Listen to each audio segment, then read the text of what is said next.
Dans cette vidéo, on va corriger un exercice de bac, histoire de réviser les équations différentielles. Cet exercice commence par nous demander de résoudre une équation différentielle avec un second membre est égal à 0. Puis pour une nouvelle équation différentielle avec un second membre qui est une fonction, il nous demande d'abord de trouver une solution particulière en trouvant les paramètres adaptés, puis de résoudre totalement cette équation différentielle, pour ensuite faire une étude d'une des fonctions solutions de cette équation différentielle en étudiant ses variations, puis ses limites aux bornes, et enfin en regardant sa position relative avec une courbe d'une autre fonction. Cette première question est une question de cours. Ici, il s'agit en fait de résoudre une équation différentielle que l'on peut ramener à une équation de la forme y' est égal à ay, avec ici a est égal à moins 1,5. Et on sait que toutes les solutions sont toutes des fonctions dont la forme explicite est c exponentielle de ax, donc ici c exponentielle de moins 1,5 de x, avec c un réel donné. Pour résoudre l'équation différentielle E', dans un premier temps, on cherche une solution particulière. C'est toujours la méthode, la première étape d'une résolution d'équation différentielle de la forme y' est égal à ay plus f, où f est une fonction. Donc là, on essaie de trouver une fonction dont en fait on nous donne déjà la forme, mais dont on ne connaît pas deux paramètres, m et p. Donc on commence par justifier le fait que cette fonction est bien dérivable sur R, puis on calcule sa dérivée, bien sûr en fonction de m et de p, puis on écrit ce que est l'équation différentielle dès lors que cette fonction est solution. On factorise le premier membre par exponentielle de moins x sur 2, on obtient à la fin exponentielle de moins x sur 2 facteur de 4mx plus 2p, et le second membre est exponentielle de moins x sur 2 facteur de x plus 1. On peut multiplier chaque membre par exponentielle de x sur 2, qui est strictement positif, donc ça donne une équation équivalente, qui est une équation du premier degré, très simple à résoudre. 4mx plus 2p est égal à x plus 1, et c'est ainsi que l'on trouve que m est égal à 1/4 et p est égal à 1/2. On trouve donc cette première solution particulière, qui est exponentielle de moins x sur 2, facteur de 1/4 de x carré plus 1/2 de x. On peut alors résoudre l'équation E'. On commence par montrer que G est solution de E' si et seulement si 2G' plus G est égal à exponentielle de moins x sur 2, facteur de x plus 1, ça c'est son écriture. Et comme F est aussi solution de E', on a 2F' plus F est égal à exponentielle de moins x sur 2, facteur de x plus 1. Et donc, en faisant la différence membre à membre de ces deux égalités, on obtient bien à la fin que 2 facteur de g' moins f' plus g moins f est égal à 0. Autrement dit que g moins f est une solution de l'équation différentielle E dont on a déjà les solutions grâce à la question 1.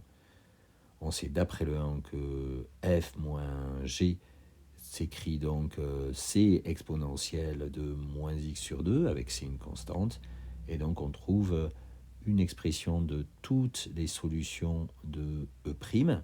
Ce sont toutes les fonctions g de x de la forme exponentielle de moins x sur 2, facteur de 1/4 de x carré, plus 1/2 de x, plus c, où c est une constante. Dans cette question, on étudie les variations d'une fonction h qui n'est autre qu'une solution de l'équation différentielle E', avec c est égal à 0. Et donc, bien sûr, h est dérivable comme produit de fonctions dérivables. On calcule sa dérivée, et en factorisant par exponentielle de moins x sur 2, on trouve que cette dérivée est du signe d'un polynôme du second degré, dont on calcule le discriminant, ce qui nous permet de voir que comme il est positif, il y a deux racines qui sont 1 moins racine carrée de 5 et 1 plus racine carrée de 5. Il ne reste plus qu'à conclure avec le signe d'un polynôme de degré 2, qui est du signe de a, son coefficient en x carré, sauf entre ses racines. On voit donc que la fonction h est décroissante sur moins l'infini 1 moins racine carrée de 5, puis croissante sur l'intervalle 1 moins racine carrée de 5, 1 plus racine carrée de 5, puis à nouveau décroissante sur l'intervalle 1 plus racine carrée de 5 plus l'infini.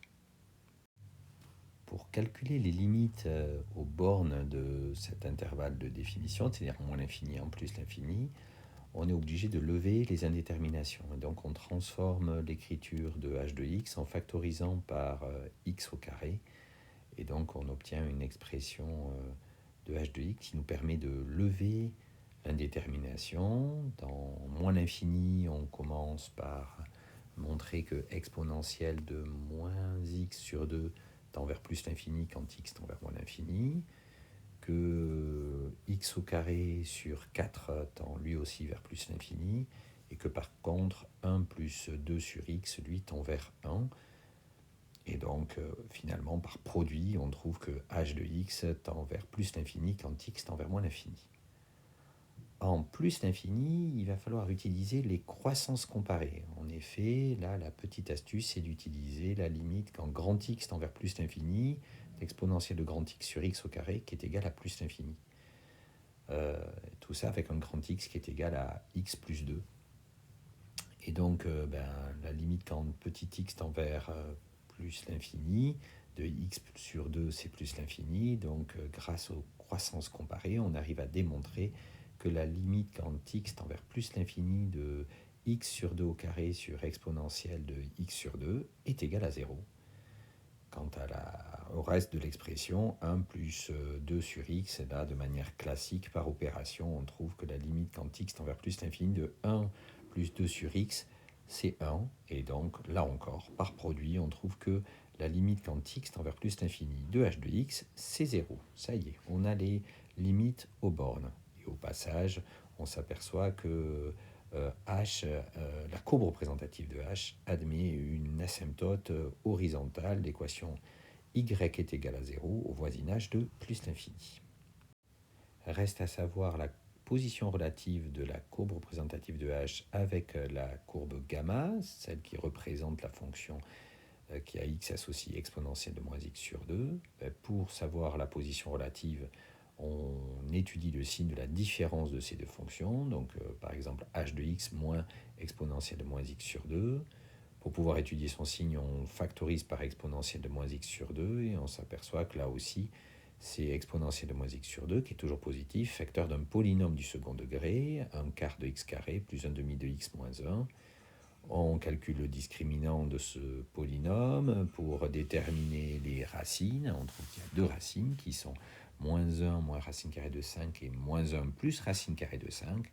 Et on en déduit donc là où le signe du polynôme est positif, la courbe C, la courbe de h, est au-dessus de gamma.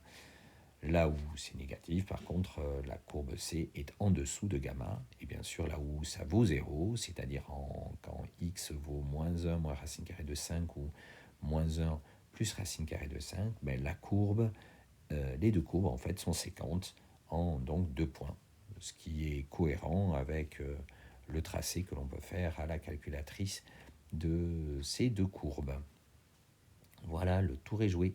On a résolu une équation différentielle, étudié les variations d'une de ces solutions particulières.